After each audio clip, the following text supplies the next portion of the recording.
Avant de partir, la semaine prochaine, il y a un mariage dans la famille, Baruch Hashem. Mazal tov. Mais le Khatam, il ne m'a pas demandé quel jour je veux qu'il se marie et il a fixé mercredi. Bon, Alors, est-ce que c'est possible de faire le cours mardi à la même heure? mardi. Oui, c'est faisable. OK. Alors, on va essayer mardi prochain. Semaine prochaine, vous vous rappelez, c'est mardi et pas mercredi. Yofi, תודה רבה. parashat Hukat, Bechavod, Michael. Parashat Chukat, oui, dans le WhatsApp, j'ai écrit par erreur Korach, mais il s'agit de Parashat Chukat. Je crois même que dans la feuille que j'ai préparée, ça doit être Chukat à la place de Korach. Ah non, c'est peut-être cher. Qu'est-ce qui a marqué là en haut? Chukat, c'est marqué ce qu'il faut. Non, ça c'est celui de l'année dernière ou il y a 2 ans. C'est pas ça. Ce n'est pas ça. Stop share. C'est pas ça qu'il faut monter. Et ça, on a déjà vu. Alors, ça doit être ça. C'est ça ou c'est ça? On va essayer. Non, c'est pas ça non plus. Ça, on a déjà vu. Oh, oh zut, qu'est-ce que j'ai fait? Non. Oh là là là là là là là là. Non, maintenant c'est. Alors, c'est ça. Voilà, c'est ça. Mais là, il y a marqué Korach et ça ne doit pas être marqué Korach. C'est pas Korach. Voilà. Maintenant, on va agrandir et on va commencer parce qu'il est déjà 20h20. Et le titre, la contraction de l'âme, je ne sais pas si c'est la meilleure manière de formuler, vous me le direz à la fin si effectivement c'est de cela qu'il est. C'est un bon titre, mais on va tout de suite commencer par 2 passages que nous avons dans notre paracha qui il semble être à peu près la même chose dans le chapitre 20 et dans le chapitre 21. Kaf et Kaf Aleph, au verset 5 de ces 2 chapitres, on a une phrase qui se ressemble beaucoup. Pourquoi vous nous avez fait quitter l'Égypte, nous avez monté d'Égypte, la vie pour nous amener à cet endroit qui est mauvais. Il traduit méchant. Il n'est pas méchant l'endroit, il est mauvais. Il ne sert à rien. L'homme comme Zera, c'est pas un endroit où on peut faire cultiver quelque chose. On est dans le désert. Et il n'y a pas de théena, il n'y a pas de figues, il n'y a pas de raisin, il n'y a pas de rimonim, de grenades. Et même Umaim Ain Lishtot, et il n'y a rien à boire. Autrement dit, les Bnei Israël se plaignent et qu'ils ont soif et que c'est l'endroit où ils sont arrivés. C'est un midbar, c'est un désert où nous risquons de mourir. La Moucham, Anachnu Veirenu, nous et notre bétail, on risque de mourir là où vous nous avez amenés, vous, Moshe et Aaron. Ça, c'est au chapitre 20. Au chapitre 21, Vaïdaber Aham, c'est le chapitre suivant. Vaïdaber Aham Be'Elohim ou Moshe. Là, ils se plaignent contre Dieu et contre Moshe et ils lui disent Lama Elitoun Mitzrayim, pourquoi tu nous as fait monter d'Égypte, la Moudba Midbar, pour mourir dans ce désert? En lechem, ve en maim, il n'y a pas de quoi manger, il n'y a pas de pain, il n'y a pas d'eau. Venafshenu katsab alechem, auquel nous sommes excédés. Il faut des gens, on en a marre de ce pain misérable. C'est presque la même chose. Ils se plaignent en fait par 2 fois ces 2 événements différents parce que le premier c'est dans Midbar Tzim, c'est le verset 1 du chapitre 20 et là c'est un autre endroit. C'est après qu'ils sont partis, ils contournent le Eretz Edom, donc c'est pas la même date, c'est pas le même lieu, c'est autre chose, mais c'est la même plainte. On n'a pas de quoi boire, on n'a pas de quoi manger, c'est pas possible. Pourquoi tu nous as fait sortir d'Égypte pour nous amener dans un désert meurtrier. Et cependant, la réaction d'Akadosh Baruch Hu n'est pas la même. Comme le fait remarquer le Rav Lichtenstein, Rosh Yeshiva et Zichrono Livracha, qui était Rosh Yeshiva à Yeshivat Gush Etzion. La réplique d'Akadosh Baruch Hu par la suite, que je n'ai pas ramené ici, mais dans le premier épisode, Akadosh Baruch Hu dit à Moshe, prends ton bâton, tu vas au rocher et tu leur donnes de l'eau. Il n'y a pas de problème. Aucune remarque. Et il y a seulement une directive à Moshe, quoi faire pour donner de l'eau et tu donneras à boire aux enfants d'Israël et à leurs troupeaux. Alors que dans le chapitre 21, si vous ouvrez la paracha, tout de suite après cette plainte, arrive et tombe sur les enfants d'Israël des saraphim, Nechashim sorfim, des serpents venimeux et brûlants qui les piquent et qui les tuent. Et il y a une réaction très vive d'Akadosh Baruch Hu qui n'accepte pas cette plainte-là. Qu'est-ce que vous plaignez? Voilà. Il les fait venir une punition assez terrible. Imaginez que tout d'un coup, on est assailli par une horde de serpents. Et alors, le Rav Lichtenstein pose la question. Quelle est la différence entre chapitre 20 et chapitre 21? Là, ils se plaignent. Là, ils se plaignent. Pourquoi est-ce que au premier passage, ça se passe comme il faut? D'ailleurs, on l'a déjà étudié à propos de l'erreur ou la faute ou le péché de Moshe Rabbeinu et toutes ses conséquences. Ça, on a déjà vu dans les années précédentes. Mais à propos d'Israël, il n'y a aucune remarque, aucune reprimande, tout est acceptable, alors que dans le chapitre 21, non, ça ne va pas, c'est inacceptable. Et la réponse du Rav Lichtenstein est sur ce que j'ai mis ici en gras, Vatiktsar nefesh ha'am badarech. Et il nous explique le Rav la chose suivante, c'est que effectivement, lo haya ma'im laïda, au chapitre 20, il n'y avait pas d'eau. Il s'avérait qu'il n'y a pas d'eau.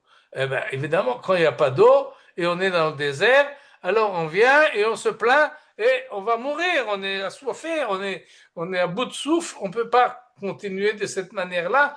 Et pourquoi tu nous as amené?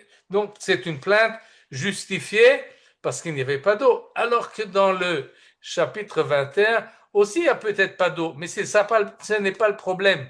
Le problème est ailleurs. Le problème est dans cette phrase-là, Vatiktsar nefesh ha'am badarech, ce qui est traduit ici par ils partirent de Hor, la montagne, dans la direction de la mer des gens, Vaïsou me'or ha'ar derech Yamsouf, pour contourner le pays d'Édom, Lisbov et Eretz Édom, Vatiktsar nefesh ha'am badarech, le peuple perdit courage pendant cette marche. Et cette déchéance ou défiance plutôt du peuple qui perd courage pendant cette marche, ça, pour le Rav Lichtenstein, ça c'est le problème.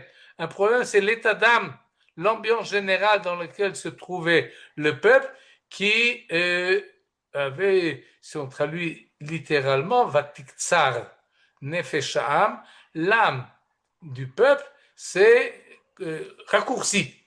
J'ai dit contracté. Ils avaient une âme un peu plus large et elle s'est renfermée en soi. Vatiktsar nefesh ha'am badarech, d'après la traduction du rabbinat, le peuple perdit courage pendant cette marche. Il ne traduit pas mot à mot. Tiktsar nefesh ha'am, il perdit courage. C'est peut-être de cela qu'il s'agit. Tout de suite, on va voir. Et pendant cette marche, Badarech, en chemin. Il traduit donc Badarech comme un complément de temps ou de lieu. Et alors que, on va le voir, Rashi n'accepte pas du tout cette traduction et cette compréhension. Et Rashi, c'est un long Rashi relativement. Je l'ai coupé là en plusieurs paragraphes, mais il explique ça longuement. Il s'attarde là-dessus assez beaucoup. Et il nous dit la chose suivante. ותקצר נפש העם בדרך בתורך הדרך שהוגשה להם. C'est-à-dire pour Rashi, et le chemin, ce n'est pas le lieu où ils se plaignent, où ils perdent courage, disons. C'est la raison pour laquelle ils perdent courage. Badarer, il faudrait traduire plutôt à cause de cette marche et pas pendant cette marche.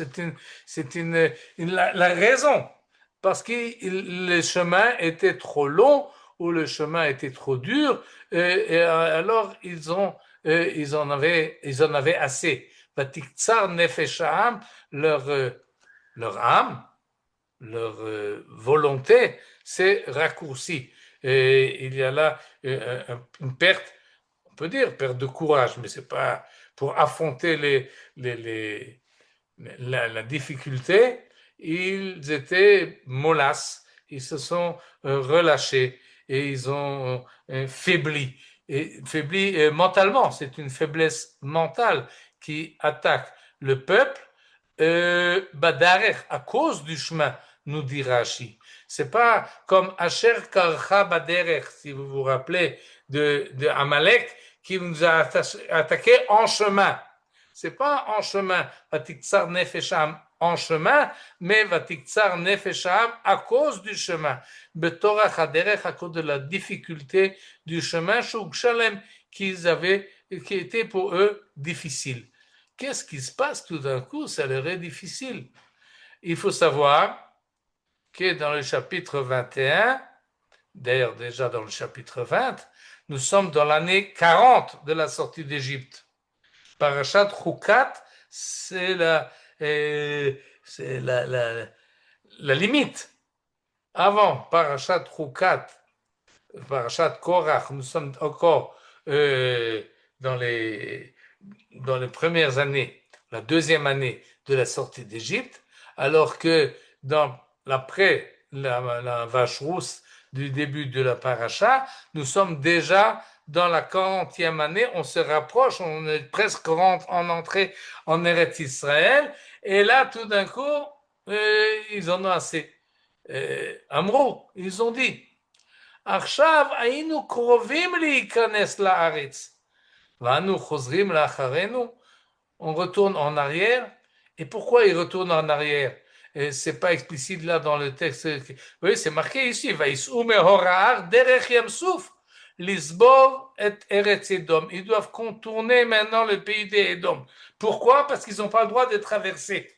Alors ils doivent contourner. Et c'est pas à cause de la faute des Meraglim, des explorateurs. Là, ils ont déjà fait le détour. Ils ont fini déjà tout ce détour. Ils reviennent en arrière. Ils pensaient rentrer du sud au nord, mais on leur demande, non, non, non, vous passez pas là. Vous faites tout un détour et vous devez contourner le pays de Edom. Et ça, leur été difficile. Et la difficulté du chemin n'est pas tellement physique, de marcher et de continuer, mais plutôt psychologique. Quand on avance et tout d'un coup il faut faire un détour, ça nous arrive des fois parce qu'il y a un marsum, parce que c'est fermé, parce qu'il y a des travaux ou pour d'autres raisons, et tout d'un coup le Waze nous dit, ben non, tu ne peux pas passer par là, tu dois passer par un chemin beaucoup plus long. Alors tu te dis, oh, עכשיו היינו קרובים, on était proche, ואנחנו חוזרים לאחרינו, on revient en arrière.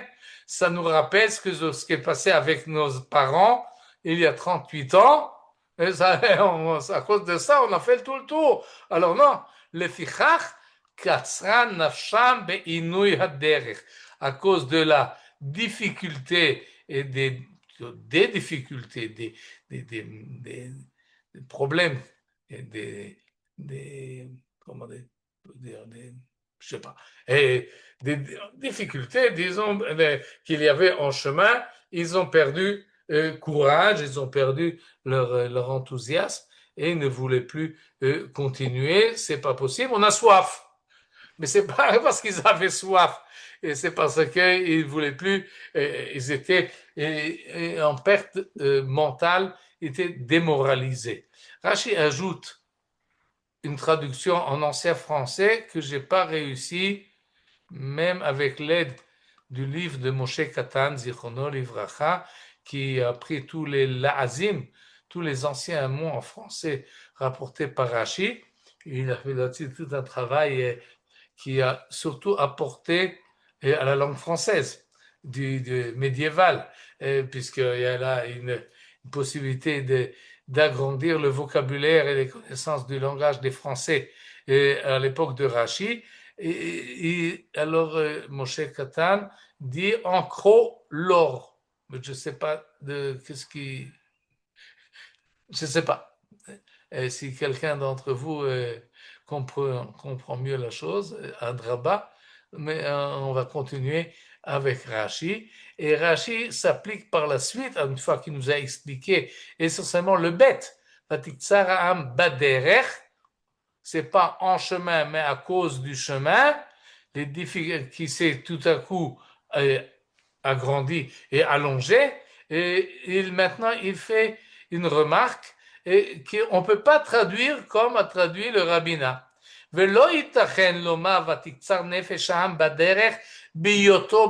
En étant en chemin. Non, parce que si tu traduis comme ça, tu ne peux pas comprendre. Mais alors pourquoi ils ont perdu courage? Pourquoi ils ont été démoralisés? Quelle est la cause? C'est pas marqué. Alors, il y a quelque chose qui manque dans le verset. Tu nous donnes un complément de lieu, mais il manque la raison d'être de la chose. Lo piresh bo bamek tsara. Deuxièmement, chaque fois qu'il est dans le Tanakh, il y a marqué Kitsur Nefesh, alors il y a toujours marqué pourquoi. Et il y a toujours un complément d'objet direct. En quoi il a été démoralisé? Qu'est-ce qui l'a démoralisé? Peu importe comment la phrase est conduite, mais est construite, mais en tous les cas, Vatiktsar nafshi bahem. J'en avais assez d'eux. Vatiktsar nafsho ve'amal Israël. Il en avait assez des difficultés ou des misères d'Israël. Donc, il y a toujours un bête qui complète et qui nous explique la raison de Kitsur Nefesh. Pourquoi est-ce que l'âme se contracte? Quelle est la cause? Et donc, la traduction du rabbinat, qui évidemment Rashi n'a pas connu le rabbinat, mais sans doute il a entendu une telle interprétation et il la refute. Et il ajoute en plus, V'chol davar akaché al adam nofel bo lashon kitzur nefesh. Là, il nous fait un peu un cours d'étymologie et il nous dit, et tout ce qui est difficile pour l'être humain, alors cette difficulté s'exprime par un raccourci de son âme.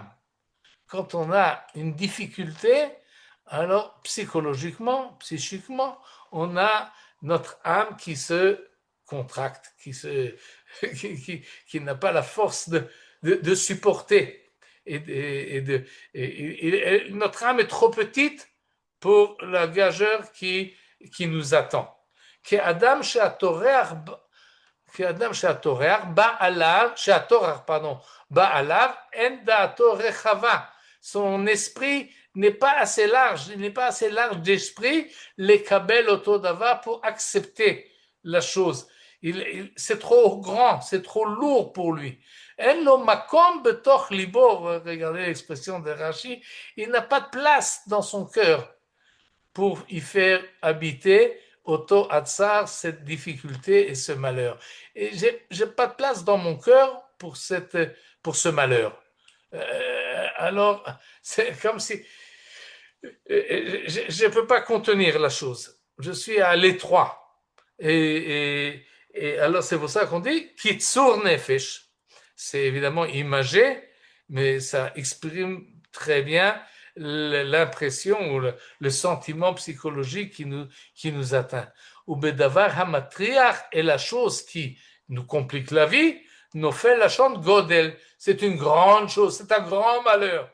Évidemment, le mot grand par rapport au malheur ne correspond pas, c'est pas quantitatif, on peut pas mesurer un malheur, mais il est trop grand pour pouvoir le supporter. Gadol hu vekaved ala Adam. Vous voyez comment Rashi fait vraiment un effort au-delà de ce qu'il a l'habitude pour nous expliquer véritablement la chose et il nous ramène encore ensuite des versets sur lesquels on ne va pas s'attarder, des Zecharia et des Yov pour montrer qu'effectivement les difficultés sont trop grandes à supporter, un peu comme la faute de Caïn. Et Caïn, après qu'avoir péché et avoir été remontré, il dit Gadol avoni mineso. Je ne peux pas supporter ma faute. Ma faute est trop grande pour que je puisse la supporter. Et conclusion, klalo shel perush, Rashi conclut donc son interprétation, kol lashon kitzur nefesh bedavar, et lashon she'en yachol le sovlo hu. Chaque fois qu'on voit cette expression qu'une âme est raccourcie pour une chose, alors ça signifie en yachol le sovlo qui ne peut pas le supporter, she'en ada'at sovvalto, que son esprit ou son intelligence ou sa compréhension, c'est au-delà je ne comprends plus. Ani lo mevin. Je ne comprends pas ce qui m'arrive, un sentiment, ce qui n'est pas vraiment d'incompréhension, mais d'impossibilité de supporter le fardeau qui nous tombe sur les épaules. Et Je c'est cela. propose une. Pardon? Je voudrais proposer en trochlore. Encore Oui, trop. oui. Je peux proposer parce que je me casse la tête avec ça. Aïe, C'est aïe, aïe. encore trop lourd. Moi, je crois que ça a été Ah, la reconstruction. C'est encore trop lourd c'est le Reka. On en a marre. ah, avanti, trop lourd, Encore trop lourd. encore trop lourd. Alors, ils ont inversé les lettres et Euh, celui qui a écrit l'a écrit ah, mal parce qu'il comprenait pas ce qu'il disait. oui, ça c'est fort possible, c'est arrivé souvent. C'est encore trop Les lettres en lourd. ivrite, très bien, merci beaucoup. Encore Qu'est-ce que vous trop dites de ça? lourd. Il a fait, euh, c'est trop C'est le lourd, Reka qui est bien. en fait, c'est ce C'est que trop. Rachid nous dit ici, Vekaved ala Oui, Adam, oui. D'accord, c'est c'est trop encore lourd. trop lourd. Alors Oui, il s'est trompé dans le sens des lettres. ok. Mais bien que là, il parle de longueur, et vous nous disiez de pesanteur. Lourd, mais quand on dit Mais c'est Besséder. cassé- c'est D'accord, trop lourd pour eux à porter. c'est Moi, je crois que trop ça va dans le lourd. sens et Dans celui le qui a sens, écrit l'a évidemment, fait. ça marche très bien. Ok, Toda Rabba, Besséder Gabour, merci beaucoup. Et Excusez-moi. on a vu le Rashi, et on va compléter la chose avec le Midrash. Ensuite, on reviendra sur les versets que Rashi nous a rapportés ici. Et regardez ce que nous dit à ce propos le Midrash, Vatiktsar Nefeshav. J'ai rapporté ici deux Midrash. Un Midrash qui est assez célèbre et assez connu, mais qui nous donne quand même un aperçu plus large sur la paracha et qui va en fait dans le sens de Rashi parce qu'il ajoute une idée. Pourquoi est-ce que tout d'un coup le chemin était trop dur pour les Bnei Israël? C'est qu'il y a eu une complication. Et le Midrash nous dit la chose suivante. On sait très bien que le peuple juif a été nourri dans le désert par la manne. Oui. Et la manne, ça c'est grâce à Moshe. La manne d'un côté, Anané Kavod, les nuées resplendissantes ou de splendeur qui protégeaient le peuple juif, c'était grâce à Aaron. Et le Be'er, le puits qui fournissait l'eau, c'était grâce à Myriam. Et donc ces trois frères, Moshe, Aaron, dans l'ordre qu'il faut, Myriam, Aaron et Moshe, ont fourni, n'étaient pas seulement les dirigeants du peuple du point de vue politique, mais également ont fourni au peuple, grâce à leur mérite et leur tzadikout, ont permis au peuple d'avoir de quoi se nourrir, de quoi se protéger et de quoi boire, et tout cela est fait. Alors le Midrash organise ça très bien, mais il reste à prouver. Et à prouver d'où tu sais que la manne, c'était grâce à Moshe. Et d'où tu sais que les nuées étaient grâce à Aaron et que le puits dépendait de Myriam. L'idée est très jolie, mais d'ailleurs on peut d'ailleurs la développer et trouver des corollaires entre chaque personnalité et ce qu'il apportait au peuple dans la matérialité de la chose et également dans le sens symbolique de la nourriture et de l'eau et des anané kavod qui protégeaient le peuple. Mais de toute façon, on ne va pas s'attarder là-dessus, mais essentiellement sur la preuve. Et la preuve que ramène le Midrash, c'est lorsque ces personnalités-là décèdent, alors il manque quelque chose. Et ce manque-là prouve que c'était grâce à eux qu'on l'avait. Par exemple, lorsque Moshe Nistalek Moshe, lorsque Moshe est parti, et il est monté sur le mont Nevo, alors à partir de ce moment-là, il n'y a plus eu de man. Vaishbot Haman mi machorat. Akadosh Baruch a fait un peu protéger ça pendant les jours de deuil sur Moshe, mais dès que les jours, Moshe, comme on sait, est décédé le 7e jour du mois de Hadar et le 7e jour du mois de Nissan, une semaine après la fête de Pessah, il n'y avait plus de manne, comme c'est relaté dans le livre de Yoshua, chapitre 5. Et donc on comprend que c'est grâce à Moshe qu'il y avait de la manne. Les deux autres appartiennent à notre paracha. Vous voyez là, chapitre 21 du livre de Bamidbar et chapitre 20 du chapitre de Bamidbar. Parce que dans notre paracha, effectivement, décèdent, trépassent Aaron et Myriam. D'abord Myriam, dans le chapitre 20.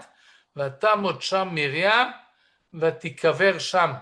Myriam est décédée, est morte, et elle était enterrée. Et tout de suite après, c'est ce que nous avions. Il n'y a plus d'eau. Velo hayamaim, laïda, il n'y a plus d'eau. Alors évidemment, ça peut être deux événements qui n'ont pas de rapport, en tout cas pas forcément de cause à effet, ce n'est pas explicite, mais le fait qu'ils sont marqués un à côté de l'autre, si Myriam est décédée, deux, il n'y a pas d'eau, eh ben c'est que tant qu'il y avait Myriam, il y avait de l'eau.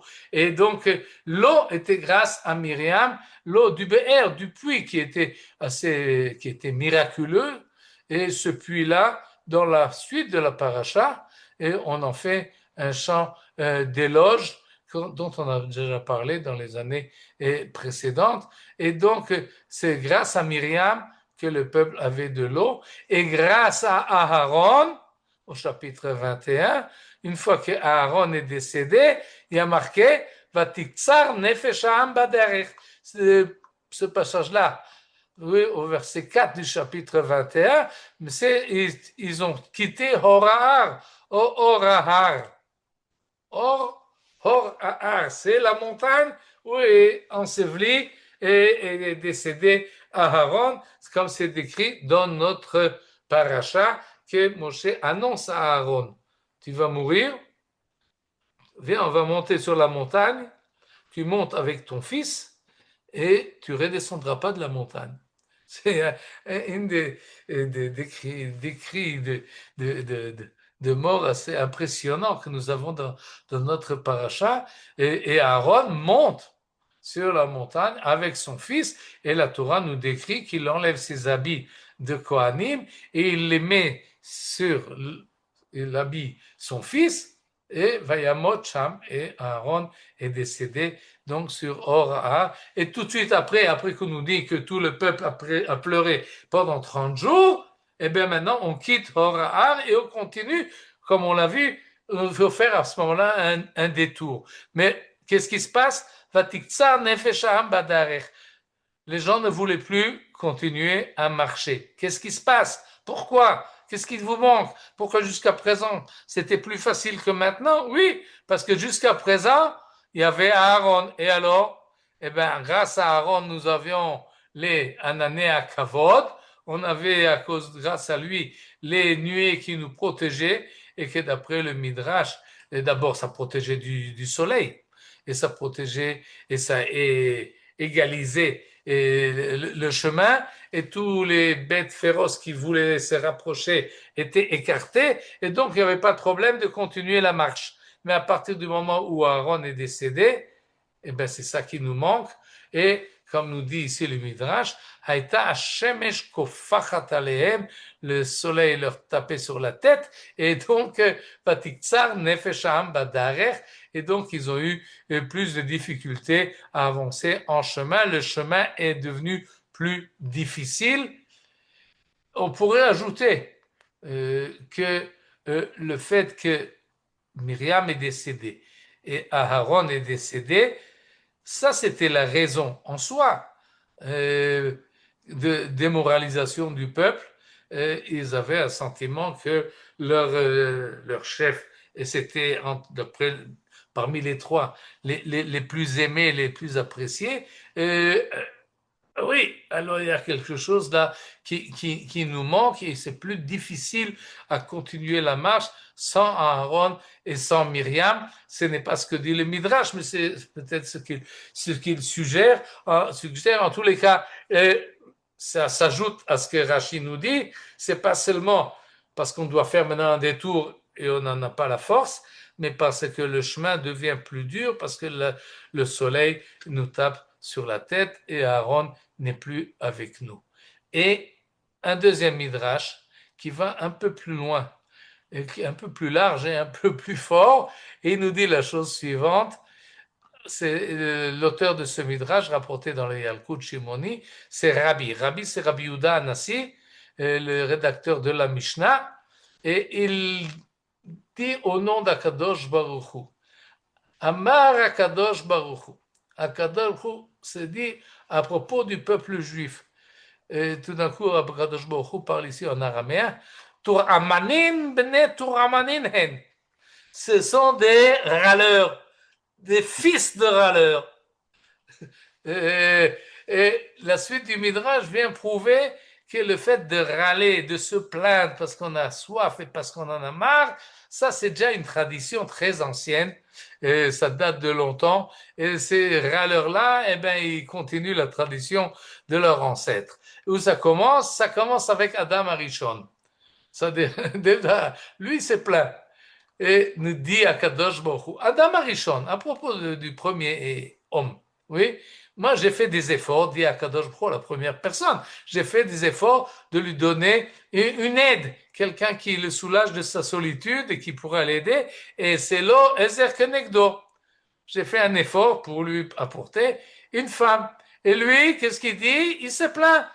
C'est la femme que tu m'as donnée, c'est à cause d'elle que j'ai mangé. Moi, j'ai fait un effort pour lui faire du bien, et lui, il se plaint de ce que je lui ai amené. Yaakov, même chose. Yaakov m'a fait le même coup. Kachasali. Je faisais un grand effort pour que son fils soit roi en Égypte. Yosef ou Shalit à la Haaretz. Il est devenu le prince et le chef de toute l'Égypte. Et qu'est-ce que fait Yaakov en entendant? Il se plaint. Ou mitraem lefanai, nistera darkim et Hachem, Dieu m'a abandonné. Mais je suis occupé de envoyer Yosef pour qu'il te sauve, pour qu'il te donne à manger et pour qu'il soit rehaussé dans le pays d'Égypte. Et toi, tu te plains? Pas seulement ça. Af banaikach. La même chose ont fait mes enfants quand ils étaient dans le désert. Ani asuk imahem lavor lahem lechem kal. J'ai fait un grand effort. Oui, je me suis efforcé de leur donner du bon pain, un pain léger, comme mangent les rois. J'ai fait tomber tous les jours de la manne pendant 40 ans pour qu'ils puissent manger quelque chose de bon. Chez l'oye echad même, qu'il n'y ait pas un d'eux, goussi vedalaria au chazdan, qu'ils n'aient pas de problème d'intestin et de digestion. Et ils se plaignent dans notre paracha. Que lequel nous a assez de ce pain misérable. Qu'est-ce que c'est que ça? Eh bien oui, Toramanin benet Toramanin. C'est des râleurs, fils de râleurs, autant que moi je m'efforce à leur apporter ce qu'ils ont besoin. Non, chaque fois on m'engueule, disons, parce que à cause de ce que j'ai fait, se plaint à Kadosh Baruch Hu. Et le Rabbi continue, mais c'est pas seulement comme ça. dans le passé, chez nos ancêtres, chez nos aïeux. C'est comme ça également dans les générations suivantes. On va continuer à se mettre. Av Tzion kach asali. Il faut dire astali. Et Tzion m'a fait la même chose. La ville de Jérusalem. Moi, je suis très occupé. Ani asu kima le avir à faire passer et malchuyot mina olam, pour que toutes les puissances du monde circulent et qui s'en vont. Et j'ai déjà fait passer Bavel, j'ai fait passer Med, et j'ai fait passer les Grecs, et par Atid, Ani Lavir Malchut Araviid, et je vais également faire passer la quatrième puissance. Et ils se plaignent, et Tzion se plaint. והיא מתרעמת לפניי, היא m'a abandonné, il m'a oublié. ותאמר ציון, עזבני השם והשם שכחני. Et Rabbi Yehuda Nassi nous dit, vous voyez, et ça il s'adresse évidemment à nous, à toutes les générations qui vont suivre, et qui dit Akadosh Baruch Hu est sans arrêt occupé à mettre l'histoire en marche pour amener l'avènement de Tzion, et Tzion finalement ne remarque pas la chose et n'apprécie pas la chose et se plaint Akadosh Baruch Hu m'a abandonné. Non, il ne nous a pas abandonné, il est occupé justement à ce que nous attendons. Et cette remarque-là, qu'a prononcé Rabbi Yehuda Nassi, oui, au IIe siècle, est encore valable au XXIe siècle, c'est-à-dire on n'est pas toujours conscient de l'aide qu'apporte Akadosh Baruch Hu, on a l'impression dans les méandres de l'histoire qu'on on est abandonné. Non, on n'est pas abandonné, les choses sont en marche dans la bonne direction.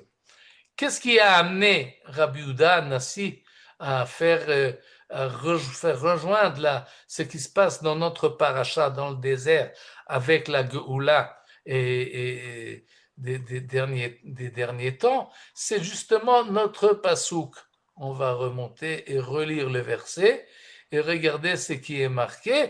Ils ont donc quitté Hora'a pour aller vers Yamsouf, Lisbov et Eretz Edom, pour contourner le pays de Édom. Or, Édom, c'est justement cette quatrième puissance. C'est de cela qu'il s'agit. Vatiktsar nefesh ha'am badarech. En chemin vers où? Vers Eretz Israël, vers la Geoula, vers l'avènement. Le peuple juif en a l'âme courte, l'âme contractée, il n'a pas la force de continuer. Il ne voit pas le bout du chemin parce qu'il est en train de contourner le pays d'Édom, contourner au sens imagé. C'est-à-dire, il faut s'occuper de cette quatrième puissance, alors ça prend du temps. La galoute s'allonge et l'âme du peuple n'a pas la sovlanout, n'a pas la patience. Vatiktsar nefesh ha'am, on attend, on aimerait que ça arrive déjà et chaque fois qu'on est un peu déçu d'un tournement de l'histoire, alors on perd les pédales. D'après le Rav Lichtenstein que nous avons vu au début, c'est ça le problème. C'est pas qu'ils se plaignent de la soif. Oui, il y a des difficultés, ils ont raison quand il y a des difficultés objectives. Mais si c'est un manque de confiance, un manque de courage, une démoralisation recherchée même des fois, alors ça c'est grave et Akadosh Baruch Hu va nous envoyer, pas nous, dans l'époque du désert, oui, des nechashim, des serpents qui vont nous remettre à la place. Et vous vous plaignez, alors voilà, les serpents vont vous expliquer exactement la chose. Mais avant de voir les serpents, on va retourner au pshat du verset par l'intermédiaire d'un interprétateur qui s'appelle Baal Aturim. Je ne sais pas si vous le connaissez, son prénom c'est Rabbi Yaakov, et Baal Aturim c'est un surnom, parce qu'il a écrit Arba Turim, les 4 parties qui vont finalement servir le Rabbi Yosef Karo pour organiser toute la halakha. Le plan du Shulchan Aruch est basé sur le plan des 4 Turim, les 3 tours, on peut dire, les 3 colonnes que Rabbi Yaakov Ben Asher au XIVe siècle début du XIVe siècle, a établi un livre de halakha, mais Rabbi Yaakov Baal HaTurim a également écrit un commentaire sur la Torah qui est à 2 passages, un long et un court. Le long n'est pas tellement utilisé, n'est pas tellement connu, il est intéressant aussi, mais le court est souvent publié avec les Chumashim. Dans le Pirouche court, il fait des guématriotes et il fait des remarques de Mesora, c'est-à-dire comment le texte est écrit et, et comment il faut le prononcer. Et il en tire des conclusions de ces remarques textuelles pointilleuses, on peut dire. Par exemple, ici, il nous dit Vatiktsar nefesh ha'am, מלמד שראו כל הצרות שיבואו עליהם בגלות אדום ואיך יימשך גלות אדום.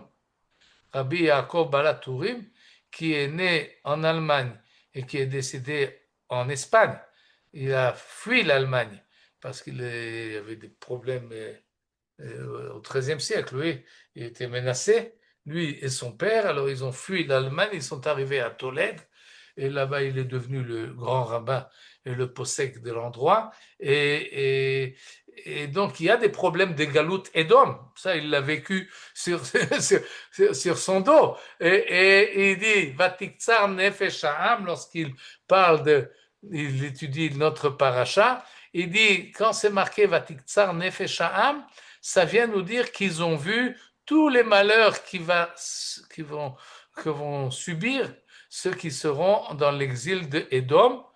Et combien de temps ça va durer cette Gelut Édom? C'est pour ça, et puisqu'elle s'allongit, contrairement à Bavel, Madaï et Yavan, qui étaient relativement courtes, à propos de la dernière galoute, ça va s'allonger et c'est trop long et le peuple n'a pas plus de patience. Comment est-ce qu'il arrive à cette conclusion-là? Peut-être à cause de ce que nous avons vu dans le verset Vedisbov et Retsedom, mais il ajoute que le mot Vatiktsar, il est relativement rare. Dans la Torah, c'est le seul endroit où c'est marqué, mais dans tout le Tanakh, c'est marqué 4 fois. Et à chaque fois, c'est toujours Vatiktsar Nefesh. On n'a pas Vatiktsar autre chose, quelque chose qui a été raccourci. Le mot Vatiktsar, évidemment la racine Katsar, on le voit dans le Tanakh, essentiellement à propos du Katsir. Katsir, c'est la moisson. Oui, on a fêté dernièrement Chag HaShavuot, Chag HaKatsir, la fête de la moisson, et donc on peut dire que Vatiktsar Nefesham, mais encore d'autres expressions où le mot se raccourcit, mais c'est toujours quand vous mettez sur la concordance le mot Vatiktsar, c'est Nefesh, Nefesh Ha'am, et Nafsho, Nafsho, Nafshi. On va tout de suite voir de qui il s'agit exactement. Mais en tous les cas, il y a 4 endroits dans le Tanakh où l'âme, on peut dire, s'est contractée. Et si on regarde ces 4 endroits, en fait, ça signifie que, pas seulement qu'on en a marre, on en a assez, mais on veut décider autre chose que ce que nous voulons faire jusqu'à présent. C'est-à-dire, on va dans un autre sens. On est allé dans un sens, mais à cause des difficultés, on se rebite et on change de direction. Et donc, il nous ramène ici les 3 autres endroits, en plus de notre paracha, où cette expression-là est employée. Rachid n'en a amené que 1 et 2 en plus. Le Baal Tourim, on a trouvé un en plus, un 4e. Oui, et tout de suite, on va voir assez rapidement, parce que je vois que le temps passe. Premier exemple, Vayasiru et Elohea necha mikirbam, vayavdu et Adonai, vatiktsar nafsho ba'amal Israël. Au chapitre 10 du livre des Juges, et on nous dit la chose suivante, que Akadosh Baruch Hu a décidé que le peuple juif, il ne se comporte pas comme il faut, parce qu'au lieu de servir le Dieu unique, ils sont influencés par les peuples qui sont tout autour, et il fait de l'idolâtrie, et il est tenté vers les idoles des étrangers qui sont parmi nous, qu'on n'a pas réussi à écarter, et les Knanim, les Midianim, les Amorim qui ont eux leurs idoles, et donc Dieu se met en colère contre le peuple juif. Par la suite du chapitre, les Juifs de l'époque, les Bnei Israël, se sont ressaisis, ont fait Teshuvah, et Vayavdu et Hashem, Vayasiru et Elohei Nechar mikirvam. Ils firent disparaître du milieu d'eux les divinités étrangères et revinrent au culte de l'Éternel. Alors à ce moment-là, Vatiktsar nafsho ba'amal Israël. La traduction ici est sa résolution fléchie devant la misère d'Israël. Rashi n'aurait pas traduit comme ça. Rashi aurait dit, et son âme s'est rétrécie à cause de la misère d'Israël. C'est-à-dire... L'âme de qui? L'âme de qui? Le 20, C'est l'âme de qui? Akadosh Baruch Hu, c'est lui le sujet. Nafsho? Nefesh Hashem? Oui, Ah, oui, regardez ce que dit Rashi. Vatiktsar nafsho, ça c'est Rashi dans le livre des juges, qui viachol, soi-disant, évidemment, le Dieu n'a pas d'âme. Lo hayarchvat makom, il n'avait pas suffisamment d'espace pour l'isbol ou le chanesham sarah shayalo ba'amal Israël.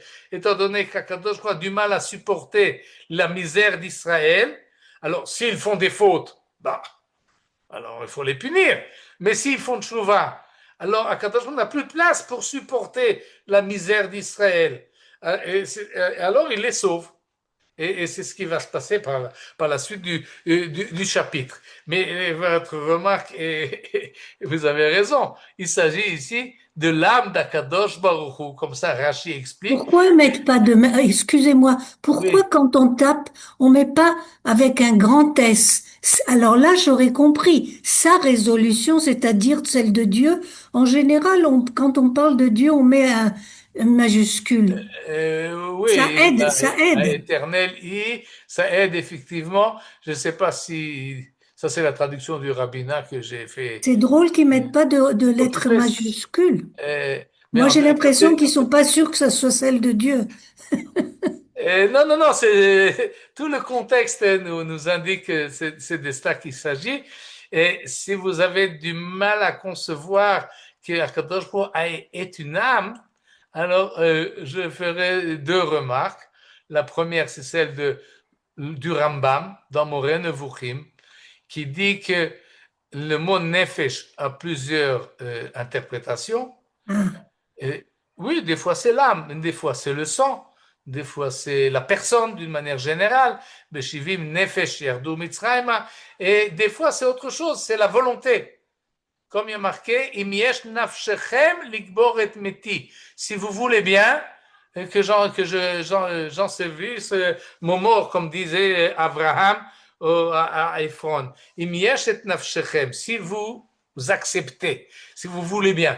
Et donc le mot nefesh dans ce contexte-là signifie la volonté. Klomar im yesh bedatrem usonchem. Et ajoute le Rambam dans Moreh Nevuchim, à propos d'Akadosh Baruch Hu, chaque fois qu'on parle de nafsho, nafshi, d'Akadosh Baruch Hu, c'est toujours, ce n'est pas son âme, mais sa volonté. Be'inyan beratzon, comme il est marqué dans le livre de Shmuel, à propos de Élie. Dieu dit à Élie, puisque tes enfants ne se comportent pas comme il faut, alors je vais chercher un autre Kohen. Vakimoteli Kohen Neeman, je vais me nommer un Kohen qui est fidèle, Kacher Bilvavi ou Benafshi Yaase, qui fera comme dans mon cœur et dans mon âme. Non, comme ma volonté. C'est ça le contexte évidemment. Birtsoni ou Bedaati. Et donc le Rambam fait là un effort pour ameudrir ce qu'on appelle l'anthropologie. anthropologie, Oui, c'est pas anthropomorphisme. oui, il faut pas faire de Dieu un être humain, bien que on en parle comme si ça l'était. Et donc, et il ajoute, ou le fils d'Aïnia Niet Perouche, Vatiktsar Nafsho Be'amal Israël dans le livre des juges. Pasak Rotsono, me'anot Israël. Il a cessé de vouloir les misères d'Israël. Comme ça, le Rambam arrive à corriger, si on peut dire, l'impression qu'on peut avoir. Mais la deuxième remarque que je ferai va dans le sens inverse. On est très habitué de parler de l'âme de Dieu. Par exemple, on dit Shesh yetamim asa Hashem et hashamayim ve'et haaretz, uvayom hashevi'i, le septième jour, C'est Shabbat, opposé. vayin nafash. Vayin nafash. Qu'est-ce que ça veut dire, vayin nafash? C'est reposé. Oui, comme ça on traduit, mais ça vient du mot nefesh. Il a Mhm. mis la place dans son âme. C'est-à-dire, il a travaillé, soi-disant, il a fait un effort pour la création du monde, mais dans le septième jour, il se retourne dans son âme, il se concentre dans son âme, et c'est ça qui lui donne la possibilité de se, pas de se renforcer, parce que ça ce serait déjà trop, mais en tous les cas, quand on dit, oui, de se reposer, ce que ça signifie quand nous nous reposons, nous redonnons à notre âme l'énergie qu'il a perdue. Et dans notre verset également, dans notre paracha, il s'agit d'énergie. On dit âme, mais en fait, vatiktsar nefesh âme. C'est l'énergie du peuple qui s'était contracté, qu'il a perdu son énergie, sa force de faire. Dans les autres exemples, dans le Zecharia, par exemple, c'est la même. Nafshi Bahem, il s'agit également d'Akadosh Baruch Hu. Vu l'heure, je ne vais pas m'attarder sur ce verset-là, mais également il s'agit d'Akadosh Baruch Hu. Le quatrième et dernier endroit où ça se trouve dans les Tanakh, ça vous allez le reconnaître dans le livre des juges. Il y en a une qui l'embêtait pendant plusieurs jours et l'harcelait par ses propos, que finalement, Vatiktsar nafsho lamut, il en fut enfin excédé à mort. De qui il s'agit? De Shimshon. Avec Dalila, qui chaque jour lui demandait d'où vient ta force, et lui répondait, et il en avait marre, Vatiktsar nafsho lamut, à tel point qu'il est prêt à mourir. Là, il n'y a pas de bête, pour reprendre l'idée de Rachid, c'est pour cela que Rachid ne ramène pas ce verset, il n'y a pas marqué de quoi il en avait, parce qu'on le sait très bien dans le contexte, mais quand Vatiktsar nafsho. En tous les cas, cette expression-là, n'existe que 4 fois dans la Torah, et c'est ce que fait remarquer le Baal HaTurim. Par la suite, il enfile tout ça dans une espèce de récit qui se complète, mais sans avoir besoin de faire cela, on comprend qu'il y a cette impression, et chez Shimshon, dans une personne individuelle, et dans l'esprit collectif du peuple juif, à propos de notre paracha. Et même à propos de Akadosh Baruch Hu, il y a parfois une contraction, un manque de volonté. Ce que je voulais faire, je ne le ferai pas. Je retourne ma veste d'une certaine manière. J'ai moins d'énergie à faire le projet dans lequel je me suis engagé. Et pour conclure, voyons ce que dit le Sfat Emet, qui est Admor de Chassidut Gour, le deuxième, si je me rappelle bien. Il était le petit-fils du premier. Peut-être qu'il est le troisième, mais je crois que son père n'a pas été Admor, mais Rabbi Yehuda Ari Elev, c'est un des plus importants des Admorim de Chassidut Gour. C'est lui qui a formé cette Chassidut en Pologne, en fin du 19e siècle, début du 20e. Et il a un livre qui s'appelle Sfat Emet, essentiellement sur la Torah, mais aussi sur le Talmud. Et il nous explique une chose intéressante, il nous dit la chose suivante. Vatiktsar nefesh ha'am badarech. Le peuple, comme on a vu, a perdu son énergie. Qui mori zekeni. Il parle ici de son grand-père. Et il a expliqué la suite du verset. Quand ils se sont plaints à cause du pain qui n'était pas bon à manger, ils ne voulaient plus manger de la manne et ils ont caractérisé la manne comme un pain misérable. Le grand-père du Rav Yehuda Arielev a dit, ils avaient raison. Lo hayud v'divrei sheker, c'était pas un mensonge. Ils ne pouvaient plus manger de la manne. Et pourquoi ils ne pouvaient plus manger de la manne? Parce que leur manne n'était pas appropriée.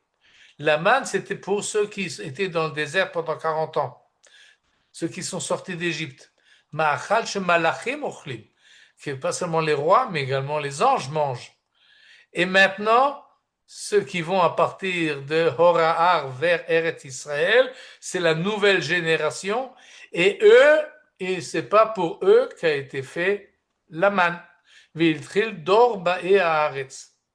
Et cette expression-là, vatiktsar nafshi, leur âme s'est rabaissée, s'est contractée, s'est rétrécie, parce que par rapport à ceux de la première génération, ils avaient une âme plus petite, une personnalité moins haute, moins spirituelle, qui est nefesh aroch vekatzar.